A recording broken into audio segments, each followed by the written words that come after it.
Hello Cancer, great to have you here. My name is Shauna. Today's reading is a general love forecast for November 2025. As always, take the messages that resonate and release anything that doesn't. Don't forget to like and subscribe to stay connected with upcoming readings. Let's see what's headed your way, Cancer. Feeling coming out here, and this is going to serve as your overall spiritual advice.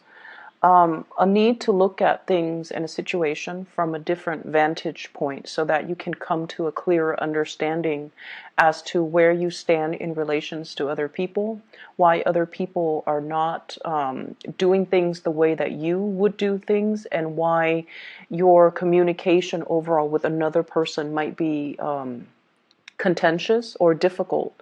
And so the need to kind of step outside of our shoes, put ourselves in other people's shoes to understand, all the things that they've been through. It's like walking a mile in somebody else's shoes so that you understand the person that they are and how, their life experiences have kind of created the person that they are right now. And I feel like for a lot of you, your ability to sympathize, your ability to empathize and to understand another person is very immense and very, very deep. But I feel like in close interpersonal relationships as well, a lot of the times we lose our perspective, and a lot of the times too, our vision of what we want to build together as a relationship, as a unit, it might be, I guess, like it might be colored by our perception of what relationship entails, whether or not relationships are going to last, or whether or not we truly believe that relationships are meant to be, forever. So I feel like there might be some ideological clashes between you and a partner, between you and even a business partner, or between you and family members, based on the transient lifestyle that they have led. It's like they've been through a lot of turmoil and hardships in their own lives, and they don't see everything as permanent and long lasting, and it's really hard for them to kind of commit. And so it's kind of I don't want to say your destiny or your responsibility, because, they need to find that within themselves. But I almost feel like it is in your path to kind of show them that, hey, things are okay. We're in a different environment now. The times are different. So maybe you kind of need to open up, but understanding and have that baseline understanding of where the other person has come from, what they have to ward off or contend with in their past, and why it creates, this almost like paranoid person that they are, where they don't believe in permanence, where they don't believe in stability. That is really going to help you navigate this energy for this week, okay? First of all, in your love relationship sector, I have this card about control, okay?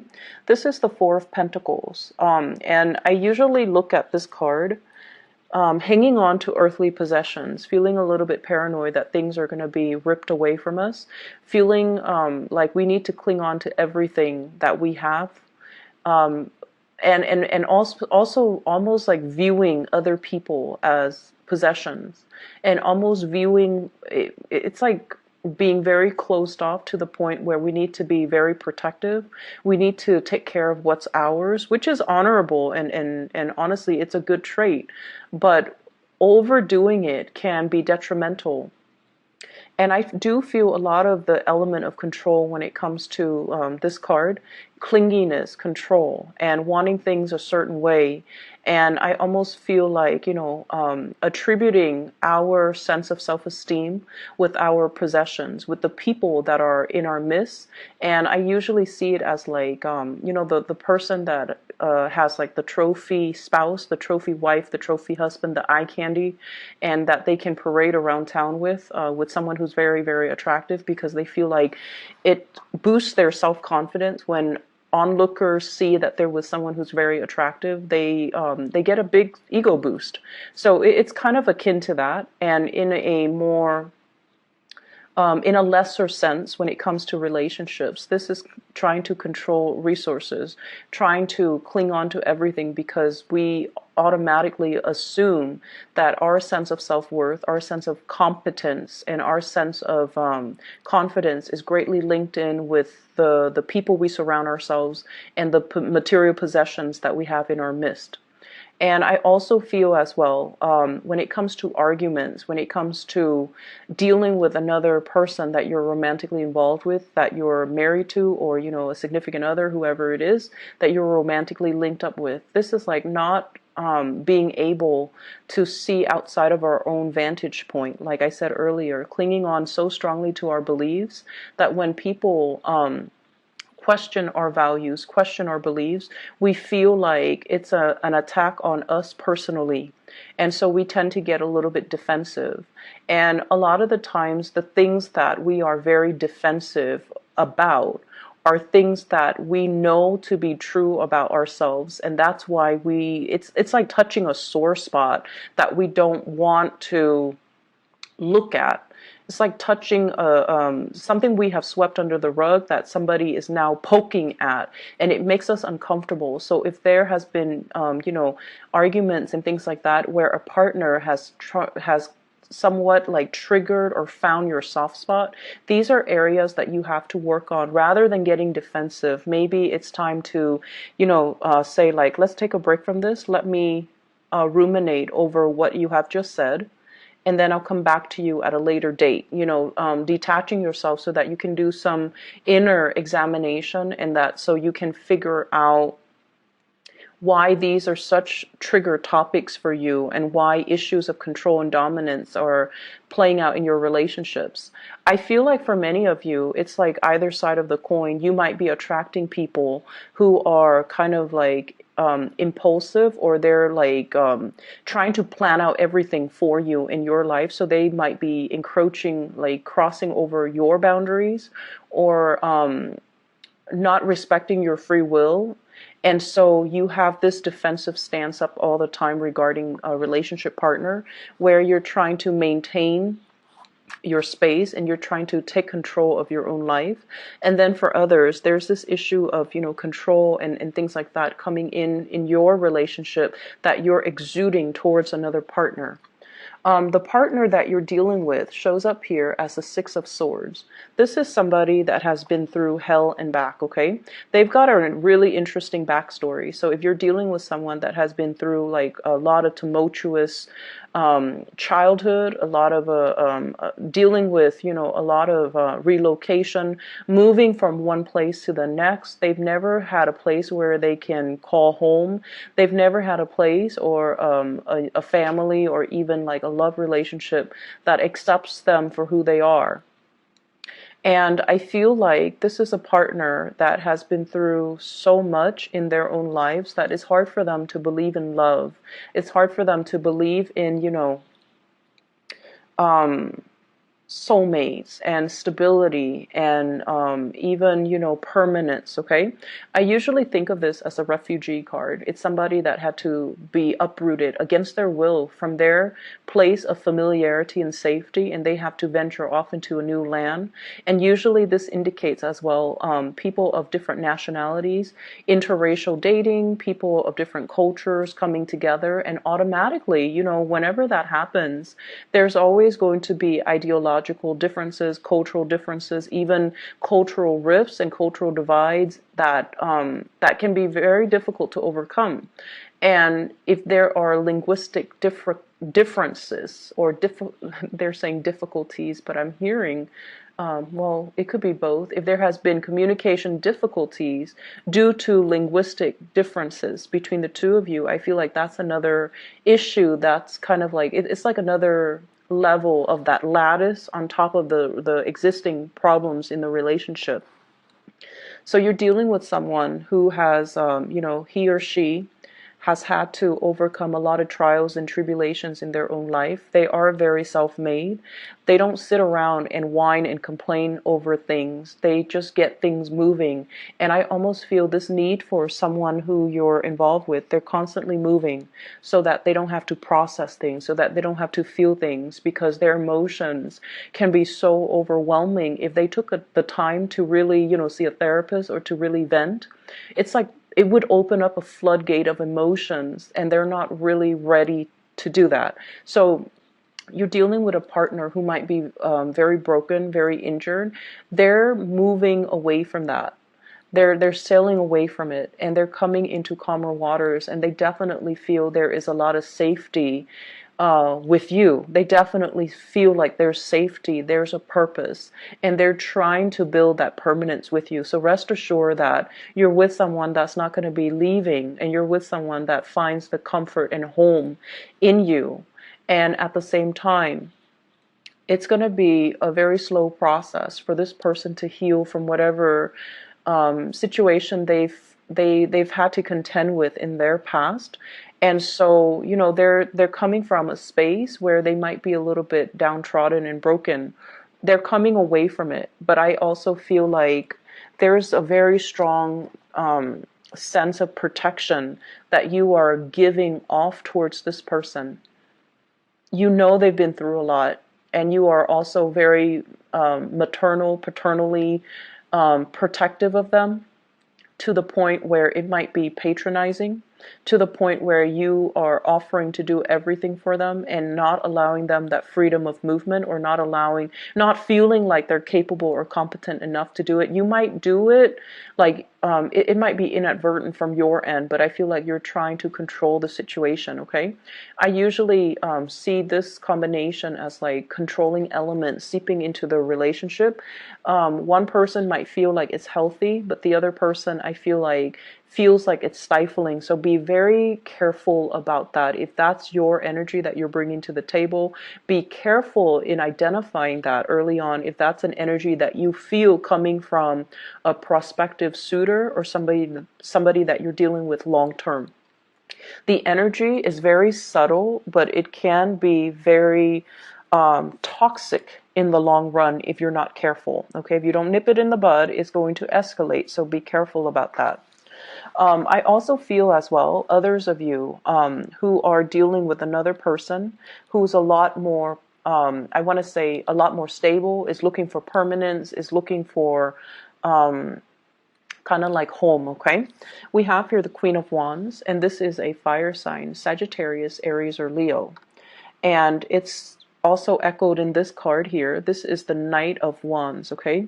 Somebody who is foreign to you, so from a foreign land, a foreign location, a foreign country. This is somebody that is a Sagittarius, an Aries, or a Leo, Sun, Moon, or Rising.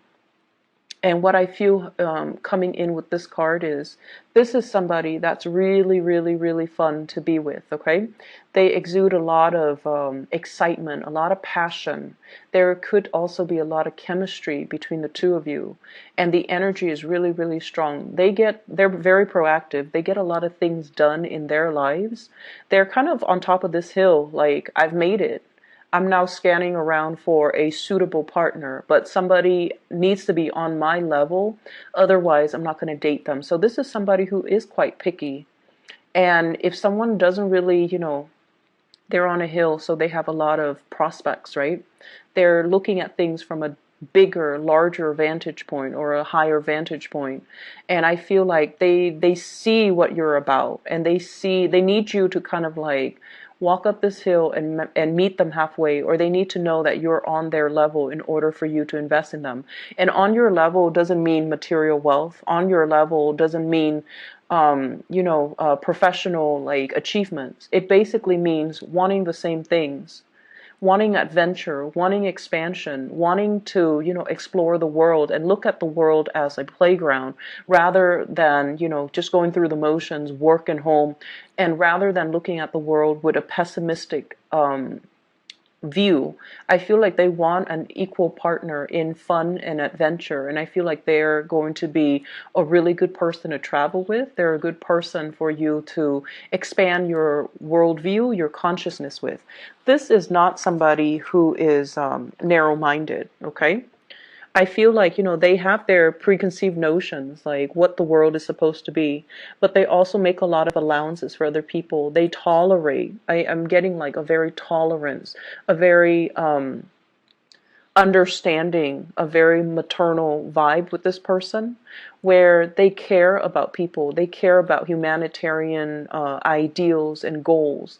And I feel like they connect to people not as foreigners or like you're from this country, you're from that country, but they have this sense of collective consciousness where they see everybody as a human race, and they don't have any prejudice. They don't have any narrow-mindedness or tunnel vision when they deal with other people. And I feel like for them, there's also this innocent, trustworthy, and trusting energy that they bring to the table where they don't really believe anyone is out to hurt other people. So you might think it's naivety, but I feel like it's more giving everyone the benefit of the doubt. So you have someone that is really, it's like providing a breath of fresh air in your life and a fresh perspective. And because of that, I almost feel like they're really exciting to be around. And I feel that you are trying to build wealth with this person, okay? I have here the Ten of Pentacles. This is an escalation in the relationship. The way that this card is depicted is almost like castle in the clouds, right?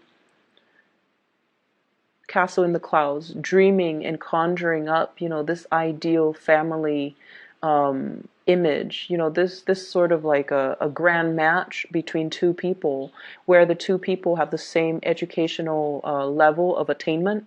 If, for example, you have a PhD, they have a PhD. If you have a master's, they have a master's. If you have a law degree, they might be, if you're a lawyer, they might be a doctor. It's somebody who's very, very similar in professional achievements, educational achievements, someone who is a really, really good match. And for those of you who are in arranged marriages, I feel like your parents or whoever is setting you up might have somebody in mind for you who is a really, really good match. So a really suitable match for you, not just materially and professionally, but also a very good match for you on a spiritual level, and that will really allow you to grow and have a really fun relationship as well as a stable, suitable relationship.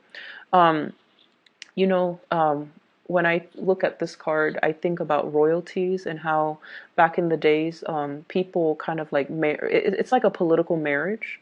But I feel like with this card and with the energies that it's wedged in between, you're meeting somebody that is a really good match for you. And I feel like there is this nesting instinct that's going to come naturally to the two of you, okay? Nesting instincts, people assuming their specified gender roles. So even for same-sex couples, it's almost like one person will step up and assume the feminine role, the other person will automatically then assume the masculine role. So whatever that means to you in every relationship, even same-sex relationships, we kind of need to embody the yin and yang energy in order for the energy to flow well. And I feel like there's this natural affinity that you have with another person where one person embodies the yin energy and the other person that yang energy, and so things will move along very, very smoothly. And as a result of that, we're going back to the first card. This is about, relinquishing control. This is about allowing your partner the freedom and also the opportunity to step up and, take control of situation, or also allowing, the natural flow of who's in control and who's relinquishing, just allowing that to naturally calibrate between you and another partner rather than forcing a connection, rather than, having it a specific way. I do feel for many of you in relationships, you are at a point where you are trying to, your nesting instincts are kicking in. You are trying to build something with a relationship partner. So you might be conscious or, a lot more aware about your spending, which is a good thing. You are a lot more conscious about saving up. You are a lot more conscious about, taking care of your relationship partner, wanting to purchase a property, wanting to buy a house, wanting to buy a car, wanting to, save up for the children's college funds. So you're doing practical things to sort out and balance out your resources just so that you can pass some things along, pass down a legacy, pass down an inheritance, and leave something of lasting value to your children because somebody is triggering this nesting instinct within you. In other areas of your life, I do have a spiritual advice that's coming into the picture for you. And I feel like for some of you, and I know it's supposed to be, spiritual advice, but I'm seeing it here, so I'm just going to say it. I feel like you have an ex that's still haunting you, for some of you, and you have moved away from it, but I feel like you can't be rid of them. That's what it feels like to me. They're either relentless, like they won't let go of the connection, or you're not being clear enough. And this is something I've mentioned before many, many times for Cancerian people, especially the men, especially the Cancerian men. You're really nice people, and a lot of the times you send, confusing messages to the people that you're interacting with. And take a page out of the, I want to say, what sign is very, very final? Capricorn. Take a page out of the Capricorn playbook when it comes to, exes and relationships, okay? When they're done, they go silent. They don't even need to entertain that person. When they're done, Capricorns are done, they will ghost you. And you will never ever know, did the Capricorn person die? Are they okay? How could they not respond to me? Well, it's because they're very final. And also, it's because they also, and I feel like this is their incentive or their, rationale for doing what they do. It's because they don't want to open up that door of communication and have you confused, or they don't want to, lead the other person on. So I feel like with Capricorns, when it's done, it's really done. They close the door for good and they move on, and you won't hear anything from them. And I feel like with you Cancers, I feel like it's very difficult for you to do that. And you might chalk it up to playing nice and being courteous. But what it does is that it creates hope from the other side, from the other person, that, oh, they're still talking to me. They might want me back. Maybe not now, but one day. So I'll keep knocking at that door. And that's not fair to the person that you're dealing with. And I feel like you have an ex here that's a little bit ruthless and a little bit relentless and a little bit like someone who tries to keep coming back. And I feel like you need to be very firm, and you need to, out of respect for your current relationship right now, you need to be very, very firm about setting your boundaries with exes, okay? And the reason I say exes here, we have the Death card. You moving on. You've already decided you're going to move on. You've already physically, emotionally, mentally moved on, and somebody's coming knocking. Someone who still carries a torch for you. Someone who might have had like a very passionate one-night stand, fling, relationship, even marriage with you, and they're relentless. They're pursuing you, and they don't even have to be a fire sign. I just feel their energy floating around you, and I feel like, first, you were stuck in limbo, waiting on this person, waiting for things to get better. You've moved on your own. You've moved on. And I feel like you might have been waiting for them while they were going around, trying to find themselves, and quote unquote on that. It's like trying to find themselves. They were like too selfish to be in a relationship. They were just like not taking you seriously while you spent a lot of time waiting around for them. And then they choose to come back and give you communication whenever they felt like it. With this Eight of Wands here, this is swift, fast communication, travel, movements, and whatnot. And I feel like, when the communication was not responded in the manner that they hope, they come out and they physically show themselves in real time, like showing themselves, and you've tried to move on. So it seems like there are some lingering energies with exes and things like that, and you kind of need to let go. And I see, like, many of you don't have a choice. You're letting it go because it's really interfering with your current relationship, and you're trying so hard to build that up and to maintain that.